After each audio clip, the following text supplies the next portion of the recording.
Welcome sa Creepy Pinoy Stories, kung saan ang mga kwentong kilabot ay hindi basta-basta. Sa video na ito, matutunghayan niyo ang isang kwento ng isang dormitoryong may mga misteryosong pangyayari na hindi mo aakalain. Isang journal ang nagbigay babala tungkol sa mga duwending nakatira sa dorm. Pero sino nga ba ang mag-aakala na totoo pala ito? Pakinggan ang kwento ng isang estudyanteng unti-unting natuklasan ang lihim ng mga duwende at ang kakaibang nangyari sa kanyang kasama sa kwarto. Noong college ako, sa isang dorm ako tumira.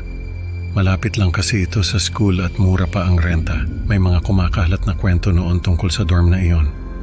May multo raw, may mga aswang na nakatira sa paligid, may mga nawawalang gamit na hindi na nababalik. Pero syempre, hindi ako naniwala sa mga yon. Akala ko mga kwentong barbero lang para takutin ang mga baguhan. Noong unang gabi ko doon, may nakita akong journal na nakasuksok sa ilalim ng kama. Nakita ko na wala naman siyang pangalan, kaya binasa ko. May isang entry doon na tumatak sa akin.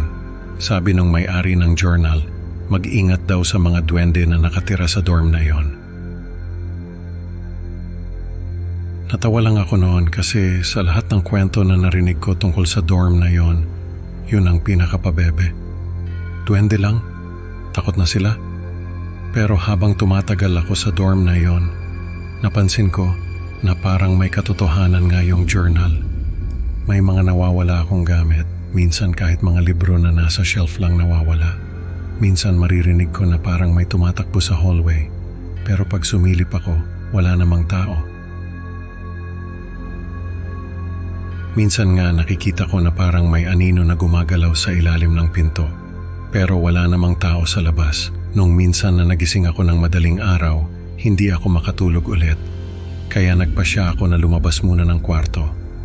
Pagbukas ko ng pinto, may nakita akong mga tao na nagtitipon sa laundry room. Hindi ko alam kung anong ginagawa nila doon, kaya lumapit ako. Pero nung makalapit ako, nakita ko na hindi mga tao ang nagtitipon doon.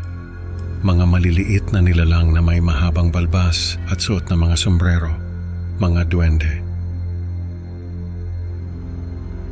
May isa sa kanila na may hawak na libro at tinataas-taas niya ito sa iba.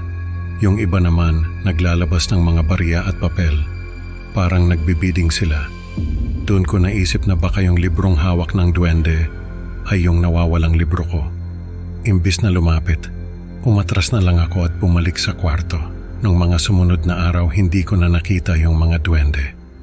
Pero alam ko na naroon pa rin sila. Nung tumagal ako sa dorm na iyon, nakilala ko rin yung mga kasama ko sa kwarto. 4 kami sa isang kwarto. Tapos, ang pinakamatagal na roon ay si Kuya Jomar. 3 taon na raw siya sa dorm na iyon. Habang kami, 1 taon pa lang. Si Kuya Jomar, lagi siyang may nilalagay na pagkain sa ilalim ng kama niya. Minsan tinanong ko siya kung para saan yon. Sabi niya, para raw sa mga kaibigan niya. Hindi ko na lang siya tinanong kung sino yung mga kaibigan na tinutukoy niya. Pero sa isip ko, baka yung mga duwende. Nung tumagal pa, napansin ko na may kakaiba kay Kuya Jomar. Parang unti-unti siyang nagiging katulad ng mga duwende. Nung una, akala ko nagbibiro lang siya. Pero habang tumatagal, napapansin ko na totoong nangyayari yun sa kanya. Lumiliit siya, yung mga ngipin niya nagiging matutulis, yung mga kuko niya humahaba. Tapos yung boses niya nagiging parang boses ng bata. Sa isip ko, baka dahil ito sa magandang relasyon niya sa mga duwende. Baka binibiyayaan siya ng mga ito, kaya nagiging katulad siya nila. Hindi ko alam kung matutuwa ba ako o matatakot para kay Kuya Jomar. Pero sa tingin ko naman, ayos lang sa kanya ang lahat ng nangyayari sa kanya. Sabi niya sa akin, nag-aalay daw siya ng pagkain sa mga duwende. Kapalit nun ay tinutulungan siya ng mga ito sa mga gawain niya. Minsan daw, kahit hindi na siya nag-aaral, ay pumapasa pa rin siya dahil ang mga duwende na ang gumagawa ng mga project at assignment niya. Nung tumagal pa, mas lumala pa yung mga pagbabago kay Kuya Jomar. Naging balbon siya, yung mga tenga niya naging matutulis. Tapos, yung mga mata niya naging pula. Pero hindi naman siya natatakot. Sabi niya sa akin, masaya siya sa mga nangyayari sa kanya. Dahil sa wakas makakasama na raw niya ang mga kaibigan niya. Hindi ko siya naintindihan noon, pero hinayaan ko na lang siya. Isang araw, nagising ako ng madaling araw. Pagtingin ko sa kama ni Kuya Jomar, wala siya roon. Nag-alala ako kaya hinanap ko siya. Nakita ko siya sa laundry room. Nagulat ako kasi nakita ko na nagtitipon siya kasama ng mga duwende. Nung makita niya ako, ngumiti siya at kumaway. Pero ako, tumakbo ako pabalik sa kwarto.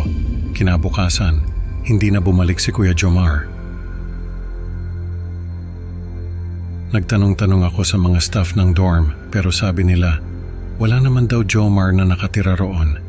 Hindi ko alam kung paano nangyari yon. Pero sa tingin ko, may kinalaman ang mga duwende. Nung makalipas ang ilang buwan, may bagong kasama kami sa kwarto. Si Kuya Jomar, hindi na siya bumalik. Pero ako natutunan ko na makipagkaibigan din sa mga duwende. Nag-aalay din ako ng pagkain sa kanila. Pero hindi katulad ni Kuya Jomar, hindi ko na hinayaan na baguhin nila ako. Baka kasi matulad ako sa kanya. Sa kwento natin, natutunan natin na ang pakikipagkaibigan sa mga duwende ay may kapalit na hindi mo inaasahan. Salamat sa pakikinig, mga ka-creepy. Huwag kalimutang i-like at mag-subscribe para sa mas marami pang nakakatakot na kwento. Hanggang sa susunod na upload, ingat sa mga anino sa ilalim ng pinto.